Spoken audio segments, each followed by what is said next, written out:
Alderman Seeger.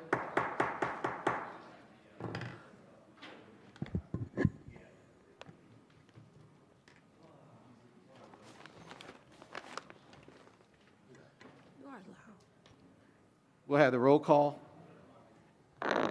Chairman Kirkwood. Present. Alderman Newsom. Present. Alderman Bolton. Present. Alderman Moiseo. I'm here. Alderman Seeger. Present.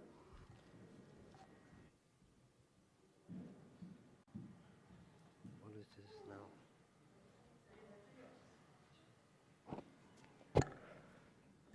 Can I get approval for the minutes of the August 15th, 2022 meeting? So moved. Can I get a second?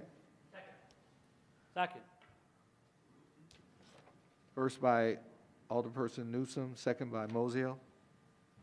All in favor? Aye. Aye. Approved. Is there anyone from the audience that would like to speak regarding the Broadband Committee at this time? If there is, a step to the podium.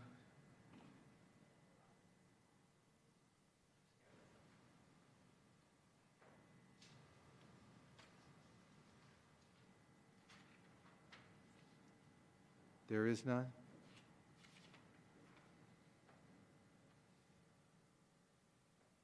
At this time, we'll have a presentation from the Illinois Office of Broadband, Department of Commerce and Economic Opportunity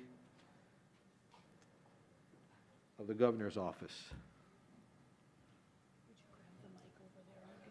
You can carry that mic. All right. Good evening. My name is Greg Claus. I'm with the National Telecommunication and Information Administration, which is a very long agency name, but it's part of the U.S. Department of Commerce, and that's what we'll keep it shorter to. I'm also here with my colleague Alicia Ross with the state of Illinois through the Illinois Broadband Lab. And we're here today to present about the Internet for All initiative. It's funded in part, well, in full, by the bipartisan infrastructure law that passed in November 2021. It's $1.2 trillion and was signed by President Biden. Most people know of it because it has funding for roads, bridges, highways, airports, seaports, but there's actually $65 billion in there for high-speed internet. And that is what we're here to talk about today, high-speed internet access. The major program from the bipartisan infrastructure law is BEAD, which stands for Broadband Equity Access and Deployment. That's sort of the infrastructure, getting the fiber, the wires built out to all the homes and businesses. And then the other key program we'll talk about today is the Digital Equity Act grant program.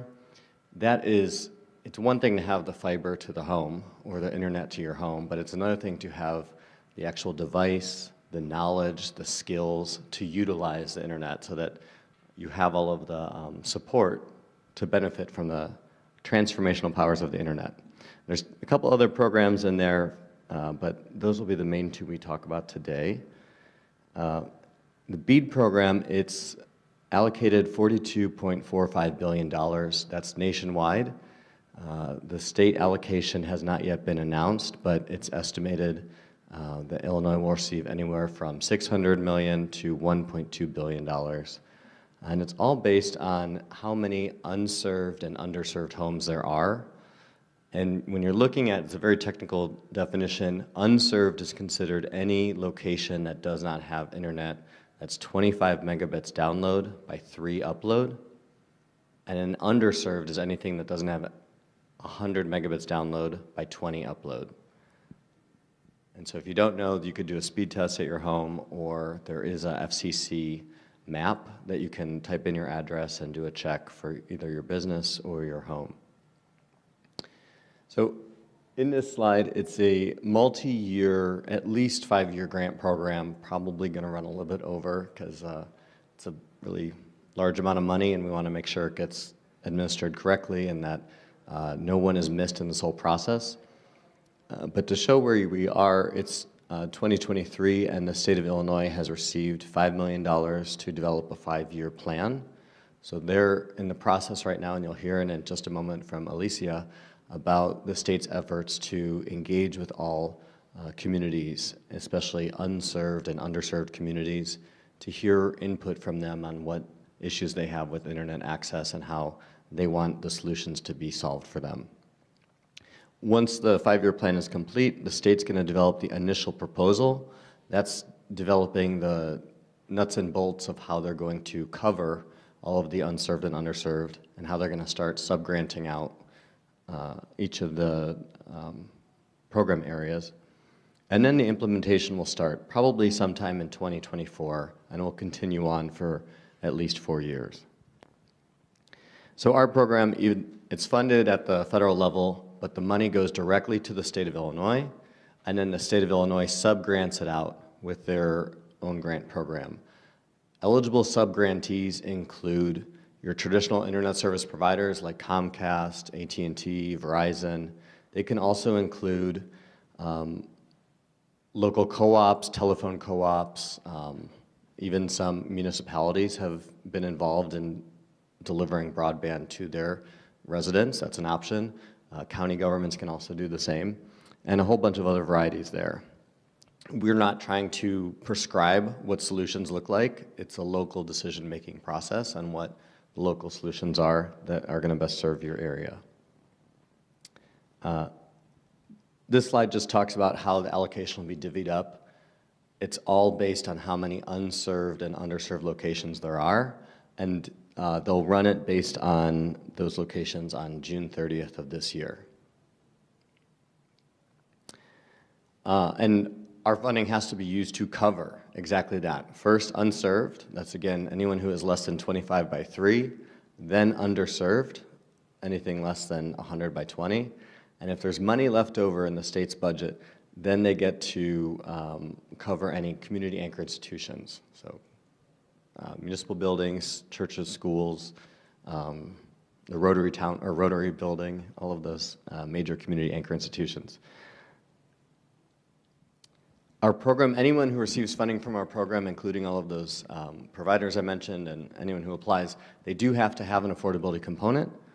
Right now, the state will get to figure out what that looks like. There's a whole bunch of varieties, but we want these programs, if we're building this infrastructure out, people have to then be able to afford it so that they have a monthly internet plan and not just the lines in the ground. That does no one any good if no one's using the internet. The FCC has the Affordable Connection Program, and that provides a $30 a month benefit to anyone who receives federal benefits. So it could be any SNAP recipient, Pell Grant recipient, Medicaid recipient, broadly defined any federal benefit. Those people are eligible. The credit is one per household, so anyone in your household who has a benefit can get this $30 a month internet subscription benefit. And we'll hear in just a minute the engagement process the state's going to start doing. It's going to be all across the state in a whole variety of methods, talking to diverse stakeholders, outreach mechanisms. You know, we're talking about people who don't have high-speed internet access, so we can't just do this on Zoom. It has to be in person, by phone, by mail, a whole bunch of communication methods, and again, focused on unserved and underserved communities and underrepresented communities. The second program I mentioned was the Digital Equity Act, and that has a few different buckets in it. The first is the state planning grant. So the state right now is developing a plan looking at digital equity. Where are the areas in the state where people don't have the knowledge or skills or devices to connect to the internet? Who are the organizations that are providing those services, and where are the gaps? They're in a one-year planning phase for that. And they'll, again, have to do public engagement, local coordination efforts, which you'll hear about in a minute. And then once they finish that, then they'll get funding through the capacity program. So that funding will go to the state, and then they'll subgrant it out to organizations to help close that digital divide. And then in 2025, there'll be a digital equity competitive grant program. This will be the only program that people apply directly to U.S. Department of Commerce in D.C. All the other programs you apply directly to the state of Illinois. And in the Digital Equity Act, it specifically requires the plan and the coverage to go directly towards 8 specific populations. That's low-income households, aging populations, incarcerated individuals, including state incarcerated individuals, veterans, people with disabilities, people with language barriers, racial and ethnic minorities, and rural populations.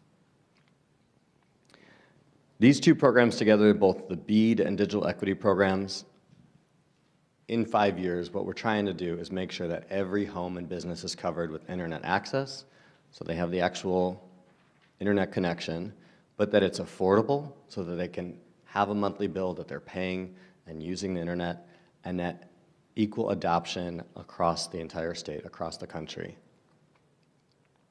And with that, I'm going to pass it over to Alicia. That's okay. Excuse me, that's okay.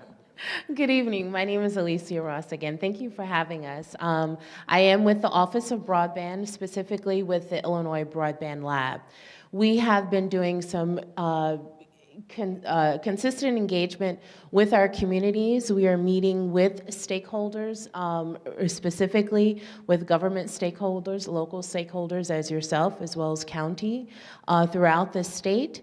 And we're also meeting with our private organizations, public organizations, and residents alike.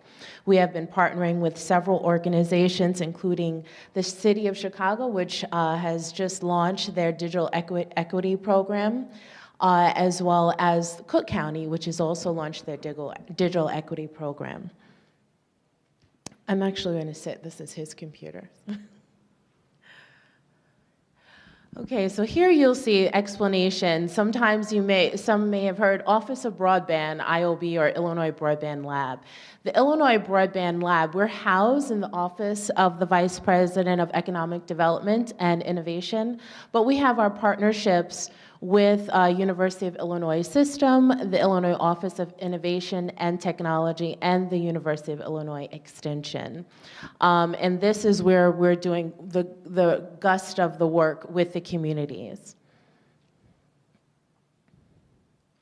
And as I mentioned, IBL, we've kicked off our statewide local coordination to hear a range of broadband stakeholders like yourselves, service providers, and as I mentioned, private companies, local organizations. We have been consistently meeting every day, several times a day, with government entities, private companies, and local organizations, and we look forward to continue to do so over the next few weeks. Okay, and as you see here, this is basically our plan over the next 4 months. We have, again, the government stakeholder engagement, as you can see here, starting now, and continuing on through July, as we do have a couple of deadlines for our grant applications, and one, the biggest one, which Greg just mentioned, is our digital equity plan that is due to the federal government at the end of the year. And that is why we are aggressively meeting with everyone to find out what are the needs, how is it that we can provide, and where we're going to put the money that's coming in from the federal government. So the state wants to hear from the government. The state wants to hear from the organizations. We want to hear from the residents. And we are doing so through virtual events, online surveys, as well as phone surveys, and then publications, specifically with the Benton Institute that you'll be able to sign up for yourself if you haven't done so already. And so over the next 4 weeks, our goal with state government agencies is we want to understand how broadband supports various agency missions. As I was listening to you all talking earlier in the Finance Committee meeting, you were talking about technology needs and things of that nature. This is something that we want to help and be engaged in as we're aggressively moving forward with closing the digital divide. And understanding, therefore, the assets that can be leveraged to build out the digital equity. And here you have, as Greg was mentioning, Broadband READY regions. We will be going into, and actually have started going into, we'll be starting going into the 10 regions. So here you see the 10 regions of our state, the southern region, the southwest region, The West Central, Central, East Central, Northern State Line, Northwest, Northeast, North Central, and the Southeast. So we are covering all areas. And I know there are many stories. I remember when I was at the State Fair last year, listening to a couple of residents from several communities throughout the states. Some of the stories I know are very serious, and the engagement is definitely needed, whether it's in the rural communities or whether it's in the urban communities or even the suburban communities throughout our state. So we've planning listening sessions in partnership with local broadband and digital equity organizations. As I mentioned, Chicago, some of you may have heard and or may have either been on our recent call with the Chicago Digital Equity Committee. They actually had their second meeting this evening. So they're moving forward, and we're partnering with them, of course, as well as we have our broadband regional engagement meetings.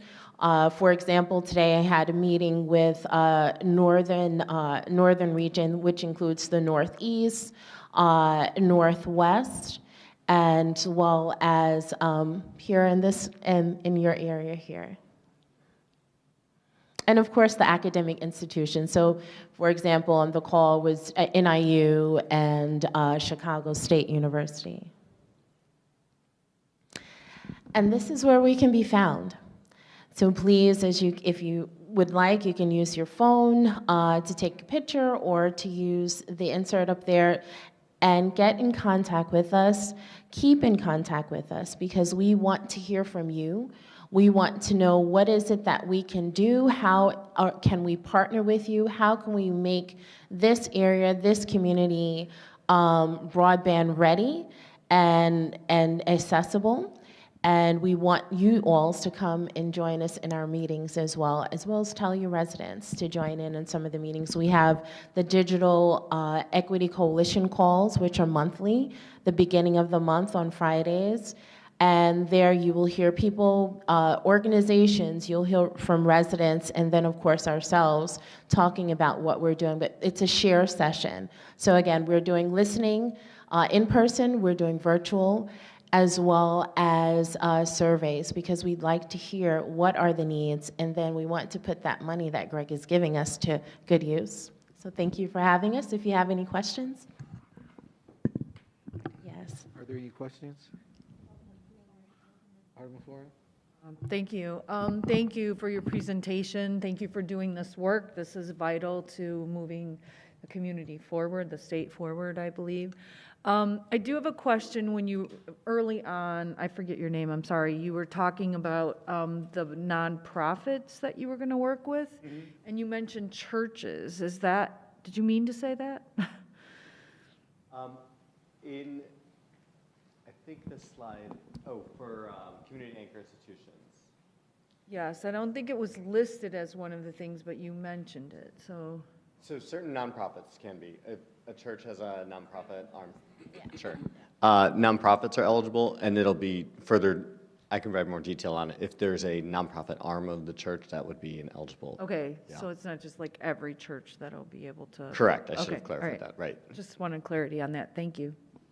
And to add to that, there is a National Digital Equity Church organization, which is a nonprofit, and there are some organizations in the Illinois community that are part of that we're actually reaching out to and have been a part of our Digital Equity Coalition calls. Okay, thank you. Yes. So making this realistic, I have a great deal of senior citizens in my ward. Like it was mentioning, they don't have the knowledge nor the skill. So talk to me about how you're going to engage them. Sure, no, that's fine. We actually, of course, those are some of the questions that we've had, some of the engagement we've had.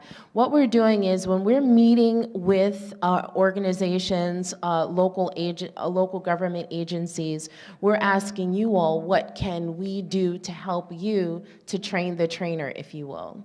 And so therefore, the funds that are coming from federal, those funds will be going to those organizations and agencies to support the plan that you have within, for example, the BEAD READY programming that we have. Yeah. I can give you personal things, but Okay, can you but- do some door-to-door with me, you know, or something like that? Or- Yeah, I know that just from experience and, you know, outside of Office of Broadband, I know that something like that would be a train the trainer. You would want to have someone in the community to train that group of people at a place that is, you know, easily accessible, like libraries, schools, or even if it is a senior citizen home that has computer access, that has broadband, which is what we're here to work on. So those are some ideas I can give you and suggestion It's as we really wait for a things to tough come thing. about. Yeah. Yeah. Sometimes they won't even let you in their homes, so. And remember, the ACP, Affordable Connectivity Program, helps with funding and programming of that nature as well. I don't know if this is your guys' purview, but I think if you talk to any general consumer, they're going to tell you that the customer service for AT&T and Comcast sucks. It's terrible. I mean, they run the world, basically, and you can't get decent. I mean, you call them, my God, you get stuck in a loop. I mean, I can only imagine my mother or father getting stuck in that loop. I mean, my wife won't let me even call anymore because I just about stroke out. So I don't know if that is your guys' purview, but I think the government, the federal and the state government, needs to put the arm on those corporations to get better customer service, because we all know the internet and internet service, which you guys have just talked about perfectly, is important. It's the next utility. And when yet utility doesn't work right, it is impossible to try to get it fixed. I mean, impossible. And I don't know if that's your guys' purview, but maybe you can run that up the chain and, you know. I totally hear you, and it's a really super valid point to make. I guess There's no easy answer. there's no easy answer. It's just a comment. I don't Yeah. expect an answer from you, a solution from you, but I think the feds and the state governments need to put the arm on these people. I mean, hard, for better customer service. I mean, I go and do a speed test now. It ain't 100. I'm paying for 100. It ain't nowhere 100. No way near. The one thing I'll add is that this program, it's $42 billion. It's a massive amount of money, so there's going to be added competition in the marketplace. And hopefully, yeah, well, hopefully. Just a point. I didn't expect an answer, but I just had to vent because now see, I'm already getting excited. I get a headache right now thinking about it. Thank you. Alderman Seeger? I agree with Alderman Wolsey, because I have the internet, and it's tied in with AT&T. They'll charge $30 to $60 a month, service charge. Yeah. So it varies. Location, I don't know how they come about that, but all the way else is direct that. Yeah, I definitely hear you. We hear you regarding the ISPs. Yep. Thank you. Thank you for your presentation. Thank you. At this time, there's no old business. Any new business? Reports and communication. We're going to have an update by our CBDG, Ms. Larissa Garland.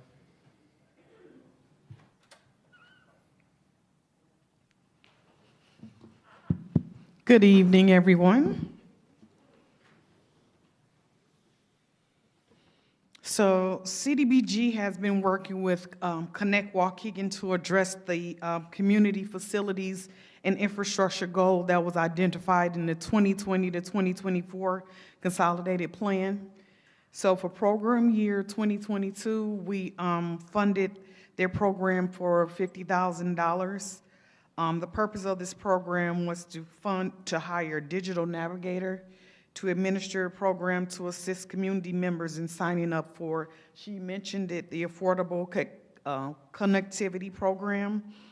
This program provides a monthly discount for eligible Waukegan residents in order to have broadband services access. Today, Waukegan Connect has requested $29,813 toward the administration of that program. In addition, at the end of the first quarter, 127 Waukegan residents had received services through that program, of which 101 was extremely low income, 26 was low to moderate income, and of that, it was 115 total white, but it was 52 Hispanic people who were given opportunity to that, 12 African and 12 African Americans as of the first quarter. That's what they reported to CDBG.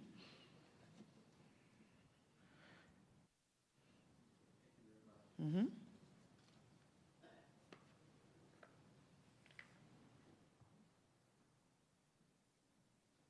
At our next meeting, we'll have another update for the Broadband Committee. At this time, I make a motion for adjournment. So moved. Second? Seeger? So moved. All in favor?